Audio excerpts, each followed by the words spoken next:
네, 오늘은 사도행전 강의 5번째인데요. 성령님을 간절히 사모하며 기도하라 라는 제목으로 은혜를 나누겠습니다. 특별히 오늘 그 다음 주 한 3주간 이 사도행전 2장에 있는 성령님에 대한 내용을 다루게 될 겁니다. 그래서 오늘은 성령님에 대한 전반적인 내용 중에 특별히 간절히 사모하며 기도하는 내용에 대해서 살펴보도록 하겠습니다.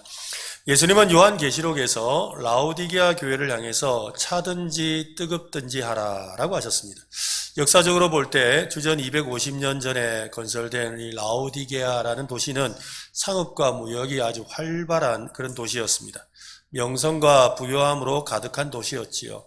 그런 이 라오디게아는 한 가지 부족한 것이 있었습니다. 여러 가지가 다 풍족했는데 한 가지가 부족했어요. 그게 바로 물 사정이 좋지 않았습니다. 물의 공급이 원활하지 못했습니다. 특별히 라오디게아에는 이 가장 가까운 수원지가 오염되어 있어서 그 물을 사용할 수가 없었습니다. 그래서 어쩔 수 없이 저 멀리의 이 수원지에서부터 물을 끌어와야만 했습니다. 이 물을 끌어오기 위해서 돌과 진흙으로 만든 이 수로 관을 만들었지요.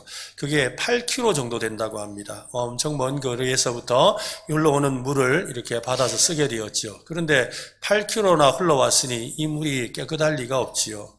신선하지도 못했습니다. 불순물이 떠다니는 아주 더러운 물이었습니다. 거기다가 시원하기는커녕 햇빛을 받아가지고 미지근하고 맛도 좋지 않았습니다.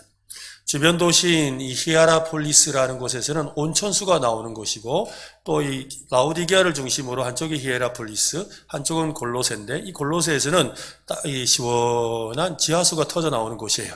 그러니까 한쪽은 뜨거운 물, 한쪽은 시원한 물이 있는데 라오디게아에는 뜨겁지도 않고 차갑지도 않은 거예요. 그래서 뜨겁지도 않고 차갑지도 않다라는 이 말을 할 때 사람들은 다 알아들은 거예요. 그런데 그게 신앙과도 그렇다는 거예요. 신앙도 그들이 뜨거운 신앙도 아니고 차가운 신앙도 아닌 그런 모습을 가지고 있었다는 겁니다. 차갑든지 뜨겁든지 해야 합니다. 참다운 열정을 가진 성도의 삶은 그러해야 합니다. 분명해야 합니다. 미지근해서는 안 됩니다. 그런 신앙은 우리 주님의 입에서 토해낼 수밖에 없다고 합니다. 차지도 뜨겁지도 않은 그런 애매한 신앙생활을 하면 안 되는 거지요. 이왕에 믿을 거라면 확실하게 믿어야 합니다. 해볼까요? 확실하게 믿읍시다. 네, 확실하게 믿읍시다. 네, 그죠. 네. 말씀대로 선명하게 살아야 합니다. 그런 삶을 위해서는 담대함이 필수적입니다. 담대하고 분명한 믿음이 있어야 합니다. 예수님은 그래서 담대할 것을 명령하셨습니다. 요한복음 16장 33절에 보면 이것을 너희에게 이르는 것은 너희로 내 안에서 평안을 누리게 하려 함이라. 세상에서 너희가 환난을 당하나 담대하라. 내가 세상을 이기었노라. 세상에서 담대할 수 있는 것은 예수님이 세상을 이기셨기 때문입니다. 예수님의 승리가 우리에게 있습니다. 예수님은 부활하심으로 말미암아 승천하심으로 말미암아 왕이 되시고 승리자가 되셨지요. 여러분 이것을 믿습니까? 그런데 왜 우리는 두려워하고 머뭇거리고 좌절합니까? 왜 예수님의 승리를 확신하지 못하는 것일까요? 그 이유는 바로 성령님이 오셔야 하기 때문입니다. 여기서 성령님이 오셔야 한다는 말의 의미는 우리 안에 성령님이 안 계시다는 말이 아닙니다. 우리가 예수 그리스도를 믿을 때 이미 우리 안에 성령님이 계십니다. 근데 그 성령님이 충만하게 임하셔야 된다는 의미입니다. 성령님이 우리 가운데 충만하셔야 합니다. 오늘은 오순절 성령 강림 사건에 대해서 살펴보기 전에 먼저 성령님이 어떤 분이신지를 살펴보겠습니다. 여러분, 하나님께서 여러분에게 만약에 한 가지 소원을 들어주신다면 어떤 걸 들어주셨으면 좋겠습니까? 하나님께서 여러분에게 뭘 주셨으면 좋겠냐는 거예요. 꼭 받고 싶은 거, 여러분 뭐가 받고 싶으세요? 오늘 그것을 두고 간절히 기도하시기 바랍니다. 때로는요, 우리가 기도할 때 하나님 이것도 주시고 저것도 주시고 또 이것도 하게 하시고 저것도 하게 하세요. 또 나를 위해서도 내 가족을 위해서도 또 이렇게 이런저런 기도를 많이 하지요. 하는데 어떤 때는요, 한 가지만 두고 기도할 필요가 있어요. 하나님 이것만 해주세요. 이거 반드시 해주셔야 됩니다 하고 한 가지를 간절히 기도할 때 30분, 1시간이고 하나님 그냥 그것만 주세요. 또 몇 날 며칠을 그것만 주세요 라고 그렇게 기도하다 보면 하나님께서 우리의 마음에 간절함을 주시고 반드시 응답해 주십니다. 하나님의 입장에서 여러분 우리가 하나님께서 우리가 뭔가 하나를 구하는 것처럼 하나님도 우리에게 이것저것 다 주시지만, 모든 우리의 기도에 응답하시지만, 특별히 하나님이 우리에게 주고 싶으신 것이 있어요. 하나님 입장에서 우리에게 꼭 너 이거는 좀 받으면 좋겠다라는 것이 있지요. 하나님이 자기 백성, 자기 자녀에게 가장 주고 싶어 하시는 것은 여러분 무엇이겠습니까? 하나님은 우리에게 참 많은 것을 주시죠. 사랑도 주시고, 믿음도 주시고, 은혜도 주시고, 소망도 주십니다. 물론 건강도 주시고, 그죠? 돈도 주시고, 또 직장도 주시고, 배우자도 주시고, 자녀도 주십니다. 그 중에서 하나님이 가장 주고 싶어 하시는 것은 따로 있습니다. 무엇을 가장 주고 싶어 하실까요? 예수님도 우리에게 주고 싶어 하셨던 겁니다. 심지어는 그것을 줄 것이니까 받으라 라고 하셨습니다. 그것이라는 표현이 좀 그렇습니다만 바로 성령 하나님이에요. 성령 하나님을 받으라 라고 하셨어요. 예수님은 아버지 하나님께서 성령을 부어주시기를 얼마나 간절히 원하는지 설명하기 위해서 다음과 같은 강력한 표현을 쓰셨지요. 누가복음 11장에 보면 너희 중에 아버지 된 자로서 누가 아들이 생선을 달라 하면 생선 대신에 뱀을 주며 알을 달라 하면 전갈을 주겠느냐. 13절 같이 한번 읽어볼까요? 너희가 악할지라도 좋은 것을 자식에게 줄 알거든 하물며 너희 하늘 아버지께서 구하는 자에게 성령을 주시지 않겠느냐 하시니라. 뭘 주신다고요?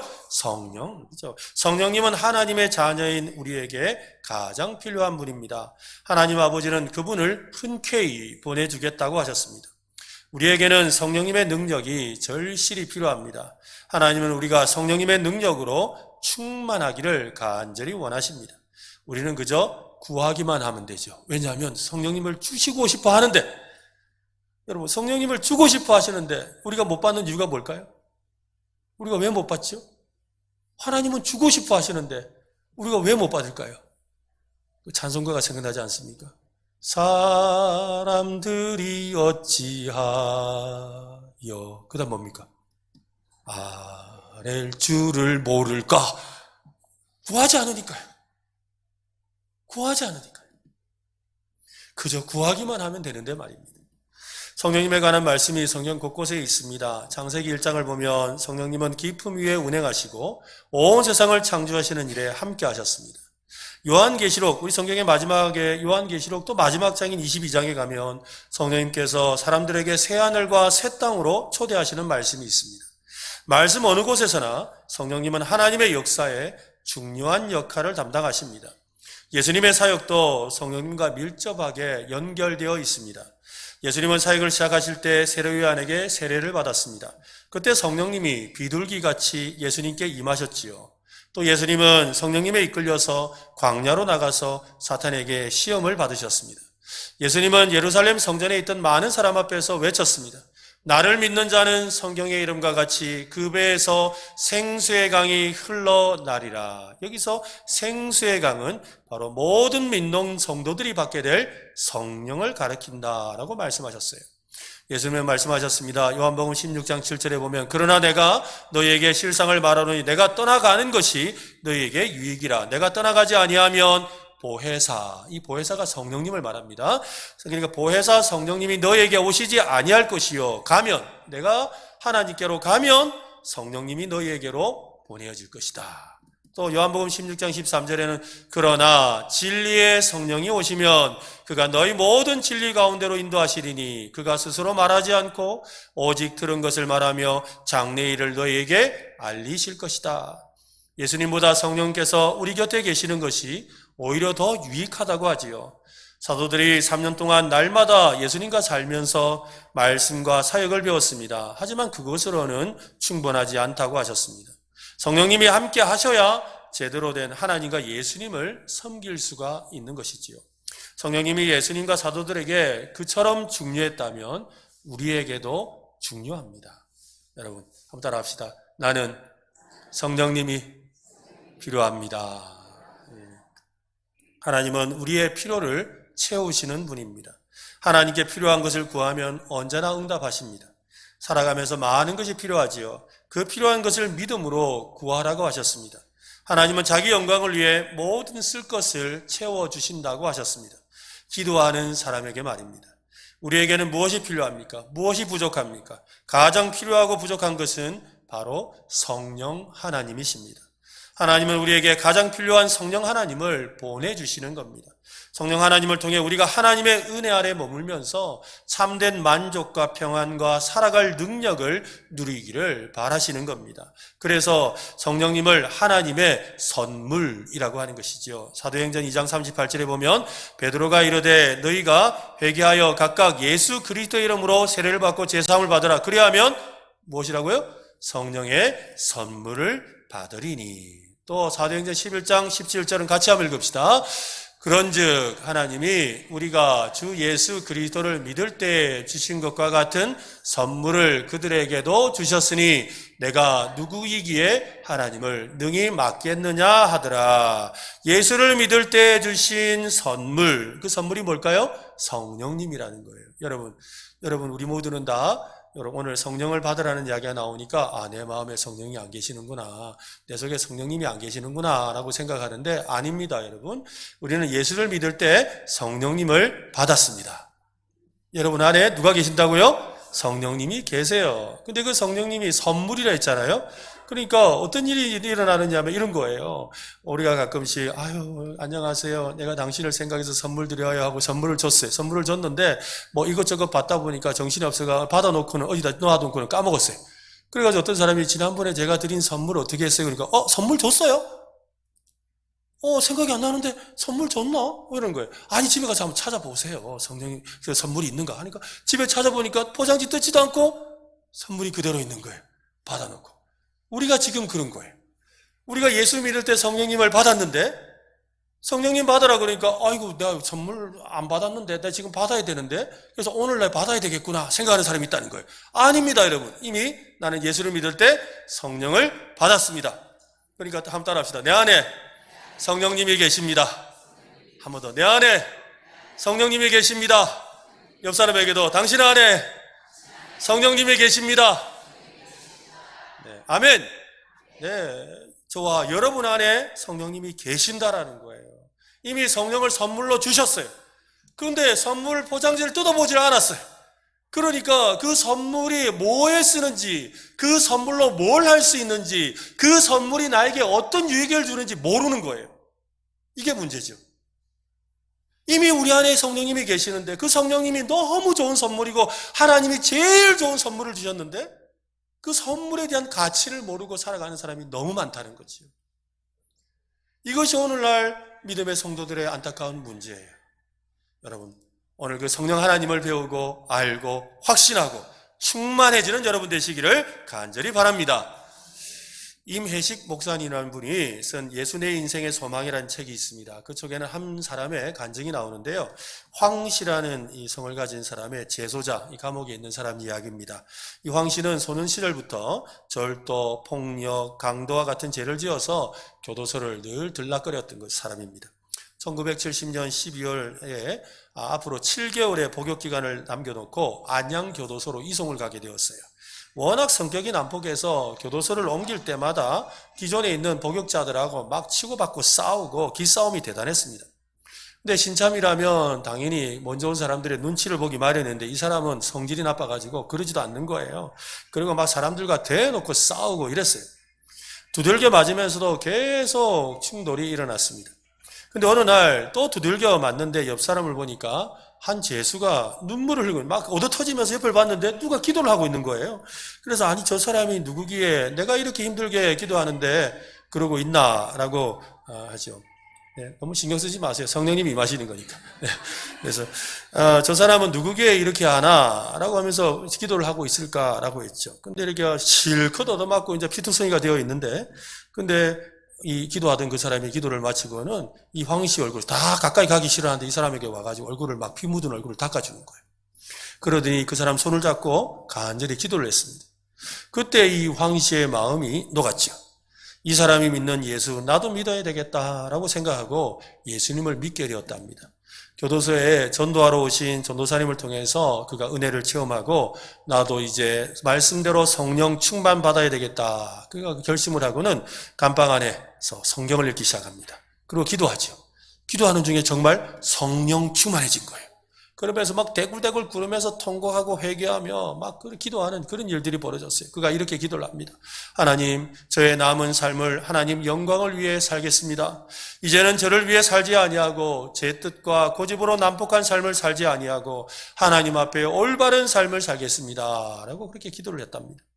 그는 눈물의 기도를 드리고 나서 변화가 되었습니다. 난폭하고 싸움 잘하던 사람이 예수를 믿고 성령의 사람이 된 거지요.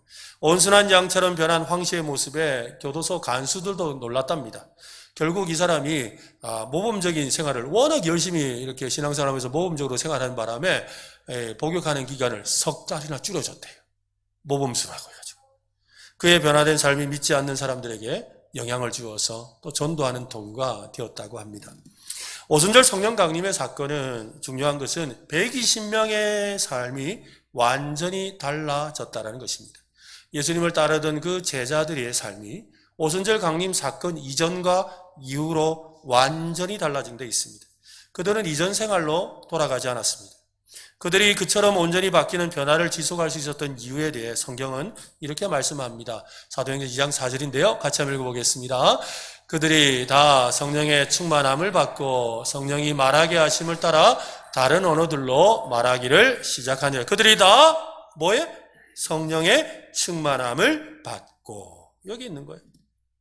그들은 성령의 충만함을 받았고 또 성령님의 충만함을 유지했습니다. 이것 말고 다른 답은 없었습니다. 한 가지 기억해야 될 사실은 성령 충만한 사람에게 성령님의 능력이 임합니다. 성령님으로 충만함을 받은 사람은 영적으로 완전히 달라집니다. 자신을 옥죄던 과거의 습관들을 버리지요. 잘못된 인간관계를 청산합니다. 심약하거나 두려움이 없이 신앙을 전파하게 되지요. 영적인 삶을 저해하는 욕망까지도 초월하는 삶을 삽니다. 성령 충만하면 여러분 어떤 일이 좋을까요? 어떤 분들은 성령 충만 목사님이 저래 하니까 바꾸는 싶은데 저 몇 사람 봤는데 그 아이던데 이라는 사람이 있을런지 몰라요. 성령 충만함 받으면 뭐가 좋은지 몇 가지로 한번 생각해 보면 좋겠어요. 첫째는 다른 사람을 사랑합니다. 해볼까요? 다른 사람을 사랑합니다. 네, 관계가 막히면 모든 게 막힙니다. 관계 회복과 서로에게 힘이 되는 관계를 맺어야 되지요. 성령으로 충만한 사람은 사랑할 수 없는 사람까지도 사랑하는 능력이 생깁니다. 성령님이 충만했던 초대교회의 모습을 생각해 보세요. 그들은 모이기를 힘썼습니다. 자기의 것을 아낌없이 내어놓고 함께 나누었습니다. 함께 먹고 마시며 사랑을 나누었습니다. 성령 충만하면 진심으로 사랑하고 용서하고 긍휼을 베풀 수가 있는 것이지요. 오늘 관계 때문에 어려운 분들이 있다면 성령 충만하시기를 바랍니다. 두 번째로 그리스도를 닮은 태도와 인격을 지니게 됩니다. 해봅시다. 태도와 인격을 지닙니다. 사람의 태도와 성품은 세상에서 성공적인 삶을 사는데 아주 중요한 덕목입니다. 여러분, 어떤 사람은 돈이 붙는 사람이 있죠. 그죠? 어떤 사람은 돈이 떠나가는 사람이 있고, 그죠? 어떤 사람은 집을 사면 희한하게 2배씩 오르는데, 어떤 사람은 집만 샀다 하면 반값 되는 그런 사람도 있잖아요. 네, 참 안타까운 일이죠. 또 어떤 사람은 가만히 있는데도 사람이 붙습니다. 막 사람이 붙어서 막 도움을 주려고 하죠. 근데 어떤 사람은 실컷 밥도 사고 별일 다 했는데 사람들이 가까이 붙지를 않지요. 또 또 어떤 사람은 그죠? 아주 잘 되는 일이, 막 일이 술술 잘 되는 일이 넘쳐나는데 어떤 사람은 힘든 일이 연속되기도 합니다.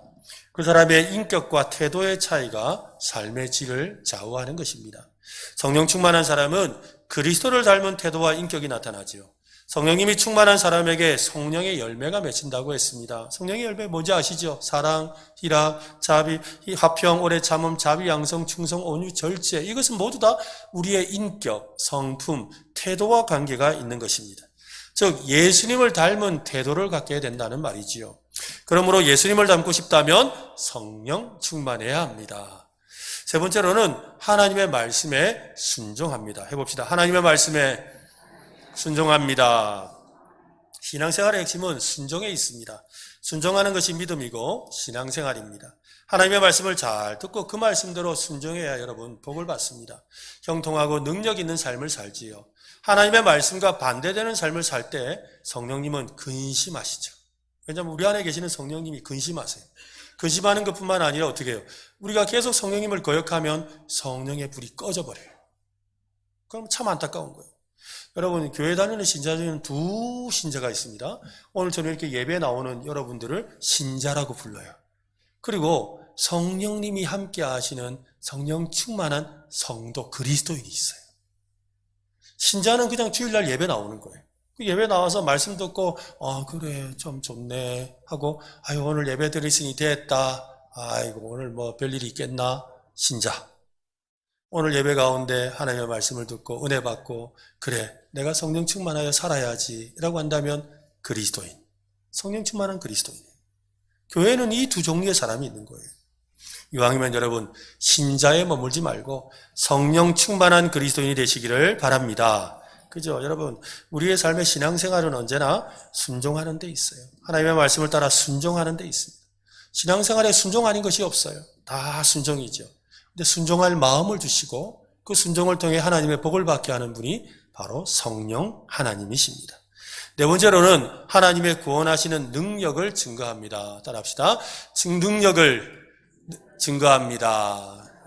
예수님이 우리에게 말씀하셨습니다. 오직 성령이 임하시면 너희가 권능을 받고 예루살렘과 온 유대와 사마리아와 땅끝까지 이르러 내 증인이 될 것이다 라고 하셨지요. 성령이 임하시면 반드시 하게 되는 일이 바로 하나님의 구원하시는 능력을 담대하게 전하는 것입니다. 예수님은 제자들을 향해 숨을 내쉬면서 하고 숨을 내쉬면서 성령을 받으라 라고 하셨습니다. 이때 받으라는 명령은 지금 당장 이 뜻이에요. 지금 받으라는 거예요. 지금. 강력한 명령이지요. 그리고 지속적으로 수행하라는 말입니다. 성령으로 충만함을 받은 상태를 계속 유지하라라는 말이죠. 그러니까 우리는 계속 성령님을 부어주시는 것을 받아들여서 어떻게 되는 거예요? 내 안에 계시는 성령님이 충만하게 하는 일을 해야 한다는 것입니다.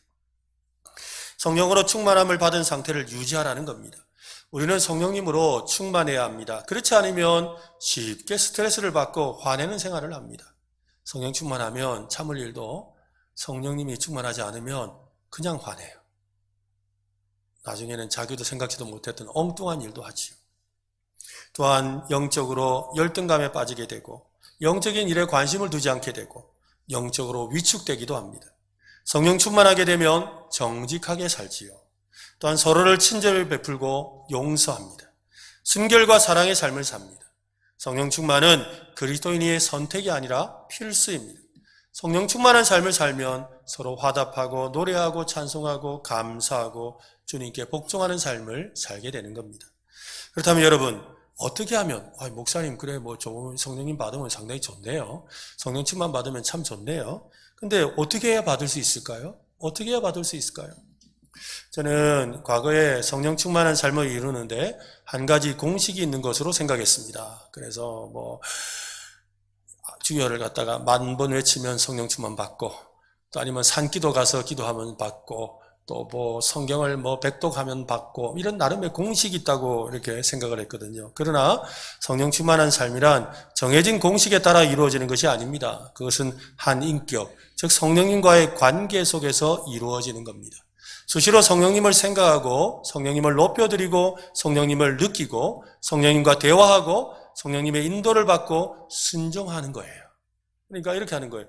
그 베니 힌이라는 유명한 목사님은 유명한 성령 사역자인데요. 그가 쓴 책이 있어요. 그 책이 제목이 뭐냐면 안녕하세요 성령님이에요. 안녕하세요 성령님. 그가 이것을 깨닫고 난 뒤에 그는 날마다 아침에 일어나서 안녕하세요 성령님 하고 이렇게 성령님을 구하고 성령님을 찾는 기도를 했어요. 그러면서부터 그는 날마다 성령 충만한 삶을 살게 되었답니다. 한번 해볼까요? 여러분 안에 계시는 성령님께 안녕하세요 성령님. 네, 저보고 하지 마시고 여러분 안에 있는 성령님께 다시 한번 더 안녕하세요 성령님. 자, 이번에는 옆에 사람한테 이렇게 말씀하세요. 당신 안에 계시는 성령님께 인사합니다. 안녕하세요.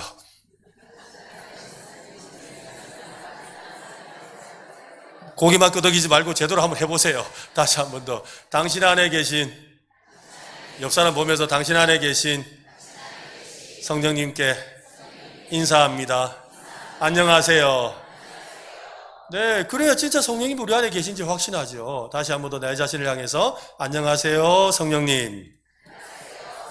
맞아요. 그렇게 하나님을 성령 충만한 방법은 바로 여기 있어요.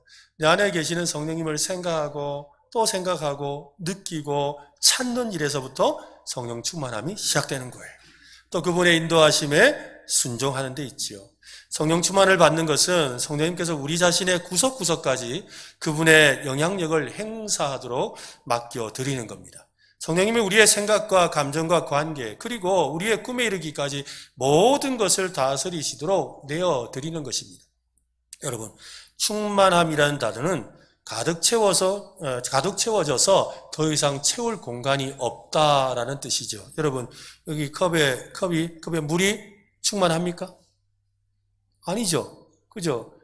이 컵에 물이 충만하다라는 것은 물이 가득히 차서 찰랑찰랑거리면 흘러넘치는 이 상태가 충만한 거예요. 더 이상 넣으려 해도 넣을 수가 없는 것이 충만함이에요. 그러니까 오늘 우리의 삶 속에도 우리의 삶의 자리에서 어떤 사람들은 교회에 올 때는 성령 충만한데 집에 가면 성령이 어디 계신지를 몰라요. 또 어떤 사람은 집에서도 괜찮은데 어디 친구 만나러만 가면 성령님이 온데간데 없어요. 또 어떤 사람은 인터넷 컴퓨터 켜놔놓고 이상한 걸 볼 때 꼭 성령님을 저 어디 둔데 딴 데 두고 오는 사람이 있어요. 또 어떤 사람은 오랜만에 특별히 만나는 그 친구만 만났다 하면 잘 만나지도 않는데 어쩌다 한번 만나기만 하면 성령님이 온데간데 없어. 어디로 갔다 오는지. 여러분, 우리의 삶의 자리마다 성령 하나님이 충만하시기를 바랍니다. 그러니까 내가 어디를 가든지 성령님 여기 계시지요? 여기 함께 하시지요? 라고 해야 돼요.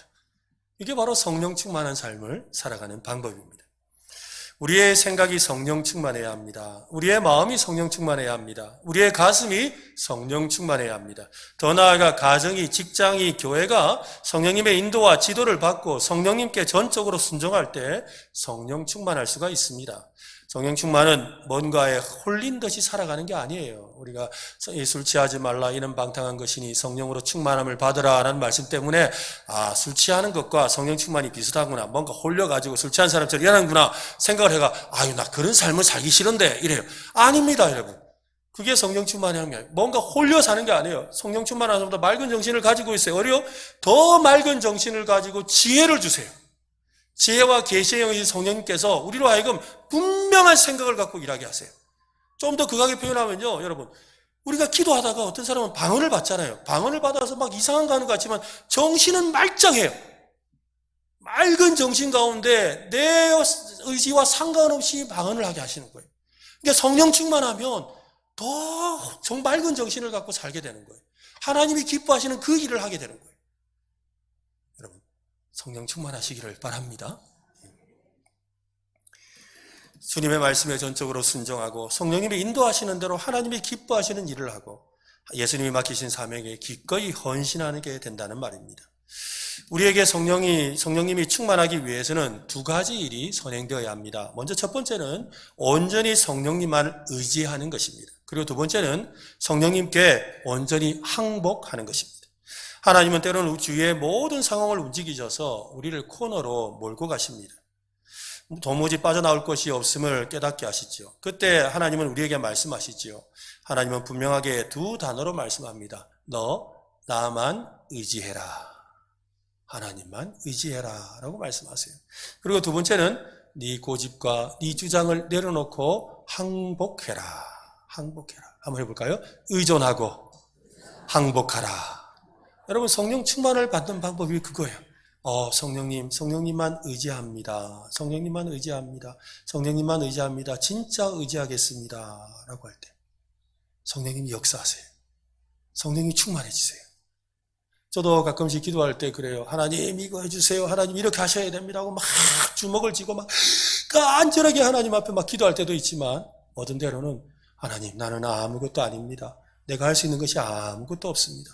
이 시간 성령 하나님 오셔서 내 마음과 영혼과 내 몸을 주관하여 주세요. 그리고 성령님이 이 시간 나에게 역사해 주세요. 라고 그렇게 맡겨드립니다. 주님 나를 맡아주옵소서. 주님이 나를 주장하여 주옵소서. 라고 자꾸 내어드리면 그때 놀라운 영적인 세계를 경험해요. 이거는 영적인 세계의 눈이 열려야 경험하는 거예요. 근데 그 시작이 의존하고 항복하는 데 있어요. 성령님을 의지하면 성령님이 여러분의 심령에 역사하기 시작하세요. 그래서 내가 의도하지 않았던 내 입술을 막 움직이고 내 손을 움직이고 내 발을 움직이고 생각지도 못했던 거룩하고 신기한 생각들을 생각나게 하시는 거예요. 그런 역사가 일어나는 거죠. 여러분 안에 성령님은 안녕하십니까? 안녕하세요? 안녕하십니까?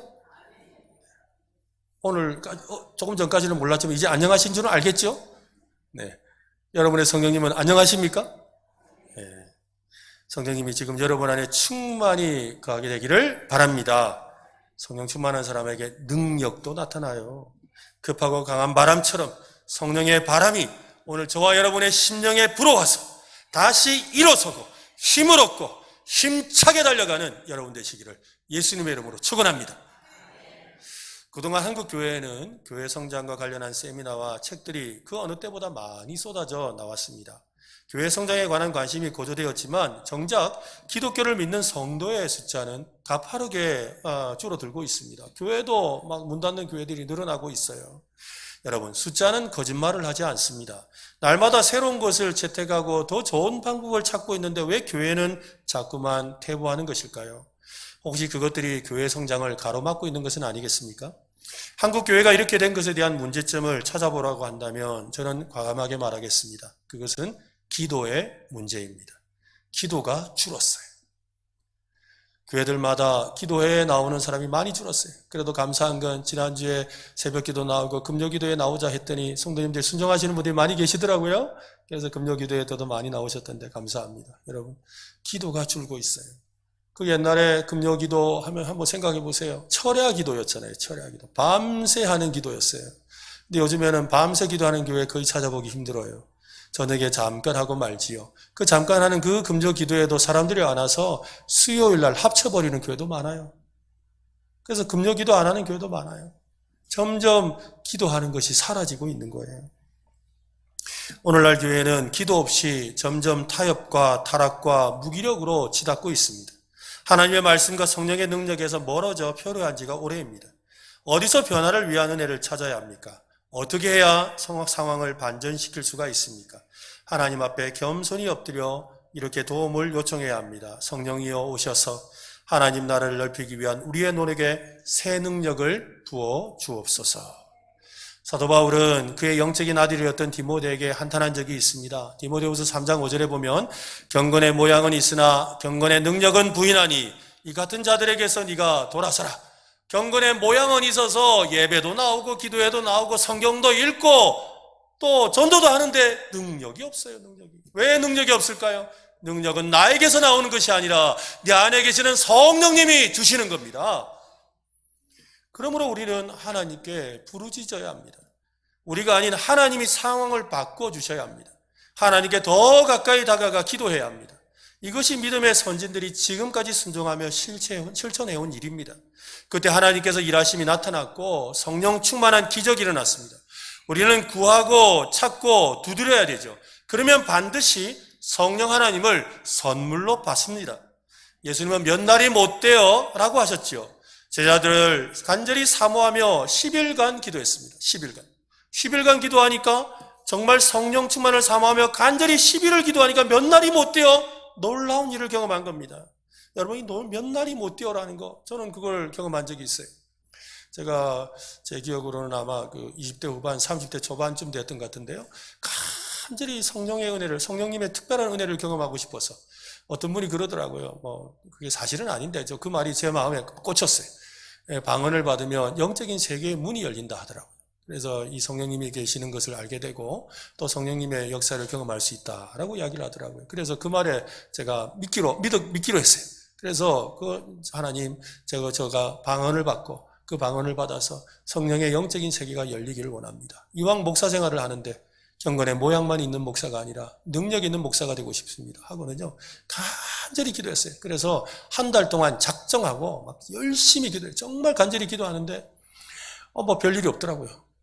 간절히 기도하는데도 별일이 없어요. 진짜 다른 기도 안 했어요. 그냥 오직 성령 충만을 주시기를, 성령님 경험하게 해달라고 그렇게 간절히 기도했는데 별일이 없었어요. 그러던 중에 금요 기도회에 이제서 기도를 하는데 그날따라 이제 보통 금요 기도회 때 오실 때 편한 복장들 오시잖아요, 그죠? 편하게 복장을 하고 오시는데 이 교회 오신 지 한 2주 정도 되신 그 지은이 엄마라는 분이 계셨어요. 이 지은이 엄마라는 분이 이제 나이는 한 30대 한 후반 정도 되는 그런 분인데, 이 지은이 엄마라는 분이 그 금요 기도일 밤에 오시는데 세상에 빨간 마이를 입고 안에 정장을 딱 차려입고 빨간 마이를 입고 또 빨간 립스틱을 바르고 이렇게 온 거예요.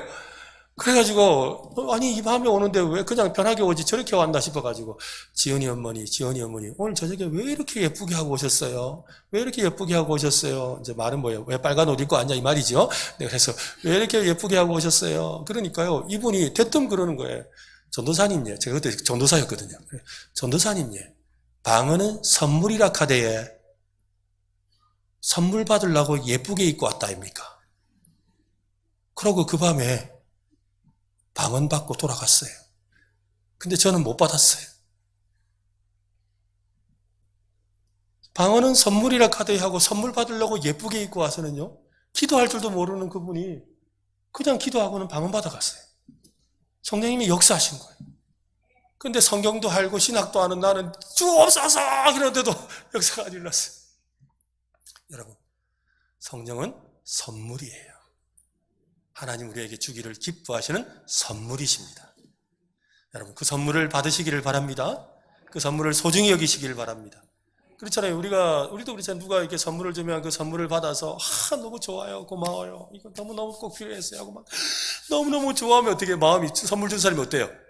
너무 기쁘잖아요. 그러니까 뭐예요? 다음에 또 주잖아. 마찬가지인 거예요, 여러분. 이미 우리는 성령님을 선물로 받았어요. 그 받은 성령님을 사모하고 기대하고 그 은혜를 더 사모하면 어떻게 해요? 또 선물로 또 주시는 거예요. 여러분 그런 성도 되시기를 바랍니다. 그래서 성령님을 간절히 사모하며 기도하면 누구라도 성령 충만하게 될 수 있습니다.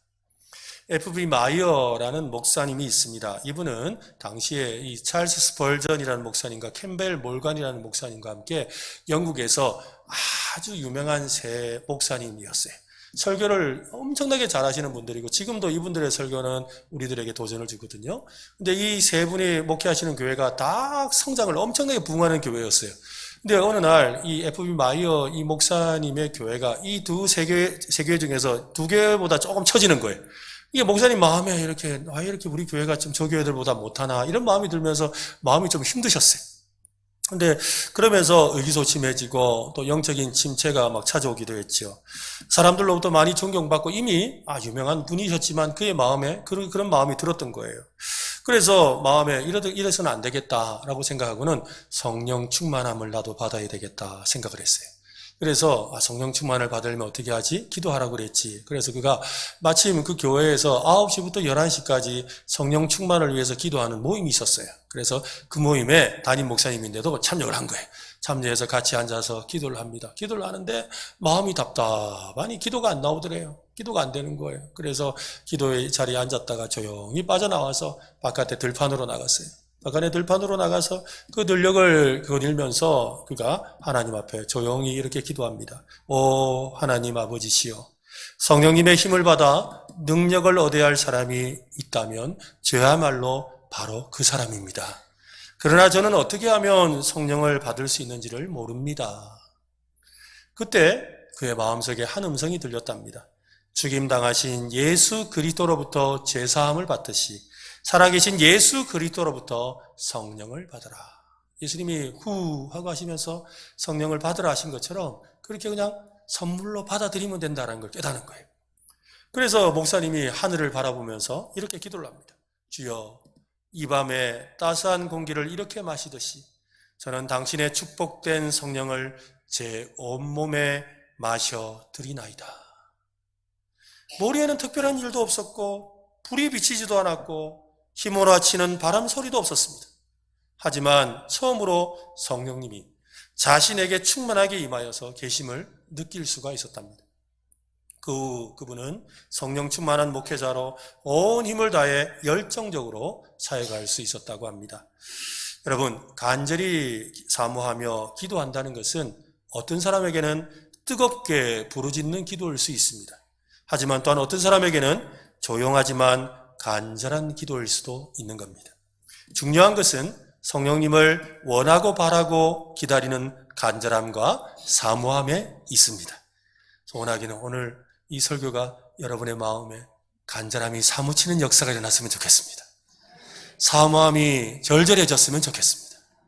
그래, 나도 한번 어떤 모양으로든 기도하고 성령 충만함을 받아봐야 되겠다. 안 되면 아까 그 빨간 옷 입고 온 지은이 엄마처럼이라도 그렇게라도 내가 해서라도 한번 받아봐야 되겠다.